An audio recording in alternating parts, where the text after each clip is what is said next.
बात को अछूता कर दिया। जी। आज रही बात ममता भूया जी के, तो ममता भूया जी चाहे तो किस्मत से इस राज्य के बड़ा सुपरस्टार हैं, और नहीं तो राजद या इंडिया गठबंधन, कांग्रेस गठबंधन के सिंबल पा करके भी सबसे भाग्यशाली के रूप में देखे जा रहे हैं। आज ममता भूया जी को पलामू संसदीय क्षेत्र के तमाम नर और नारी वोट देने के लिए कमर कस के तैयार है।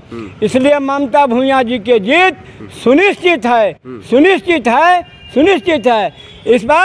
इस बार भाजपाई लोग गलतफहमी में मुंगेरी लाल के हसीन सपना ना देखे। इंडिया, आपको पता है ना, इंडिया गठबंधन के अलावा जो है कि बहुजन समाज पार्टी से भी कामेश्वर बैठा जी खड़े हैं, और सीपीआई से अभय भूया जी भी खड़े हैं। तो ये नहीं लगता है कि इन लोग आपस में लड़ते रह जाएंगे, पहुना फिर जो है कि दंगल मार के निकल टूट गया है, और अब बेटा को भगाओ, बेटी को गद्दी पर बैठाओ और बेटा को डंटा के भगाओ। अच्छा, इतना ही जानता हूँ कि आज हम लोगों के बेटी पलामू संसदीय क्षेत्र की बेटी ममता भूया जी हैं और जीतेंगे। इस बात को हम लोग को पूरा विश्वास है। इसलिए हम तमाम भाई इतना जरूर कहते हैं कि the woods are lovely, dark and deep, but I have promised to keep, and miles to go before I sleep, and miles to go before I sleep। ऐसा यह लाइन कांग्रेसी बंधुओं का है जी। और उन्होंने हंस के दिया, देश आजाद करा करके दिया हम लोग को, तो देश की आजादी तो संभालना ही है। भारत के आजादी खतरे में है क्या? बिल्कुल आजादी खतरे में है। कैसे खतरे में है? इस बार अगर नरेंद्र मोदी आया गद्दी पर तो देश की आजादी बेच देगा, भारत के संविधान समाप्त कर देगा। सारी तैयारियां भाजपाइयों ने कर लिया है, नरेंद्र मोदी ने तय कर लिया है कि कहां कहां कौन पार्ट भारत का बेच देना है और देश छोड़ के भाग जाना है।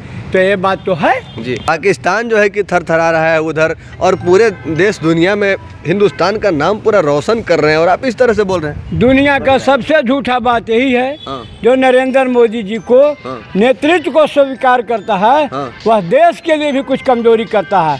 देश ऐसे नहीं मिला। वीर भगत सिंह को हंसते हुए फांसी पर चढ़ने के बाद देश की आज़ादी मिली है। और जितने लोगों को जो कहना है, कांग्रेस के विरोध में जितने लोगों को बात रखना है, 1850 ईस्वी में बॉम्बे के संस्कृत महाविद्यालय में कांग्रेस की स्थापना हुई थी, जिसका नेतृत्व व अध्यक्षता ICS ऑफिसर सुरेंद्र नाथ बनर्जी ने किया था। और तुरंत बाद अंग्रेजों ने कहा Congress is an horrible child, तो उस समय भी अंग्रेजी हुकूमत कांग्रेस के नाम से थराया था। देश की आज़ादी कांग्रेसियों का आंदोलन ने कराया, और आज भी कांग्रेस लड़ रहा है, ईमानदारी से कांग्रेस लड़ा है। आगे भी जो रणनीति तय करेगा ईमानदारी से करेगा। ऐसी बात नहीं है कि जेवर लुटा गया, नेकलेस लूट लिया। अरे कांग्रेसियों ने देश को आज़ाद किया और देश को सोना जड़ित बनाया।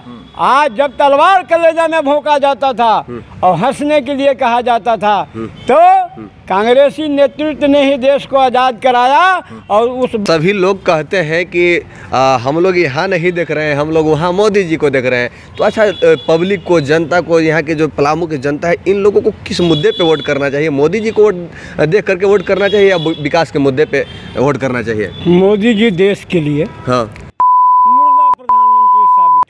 ऐसे काहे कर रहे हैं? विश्व गुरु बना रहे हैं आप इस तरह से जुमला का। अब रही बात कि मुंगेरी लाल की हसीन सपना देखने का स्वतंत्रता हर किसी को है, इसलिए वो मुंगेरी लाल का हसीन सपना देख रहे हैं। यस। भारत के आज तक इतना कमजोर प्रधानमंत्री ना कभी कोई हुआ था और ना कभी कोई होगा। ये कहे नहीं कह रहे कि भारत का ऐसा दिलेर प्रधानमंत्री कोई नहीं हुआ था, क्योंकि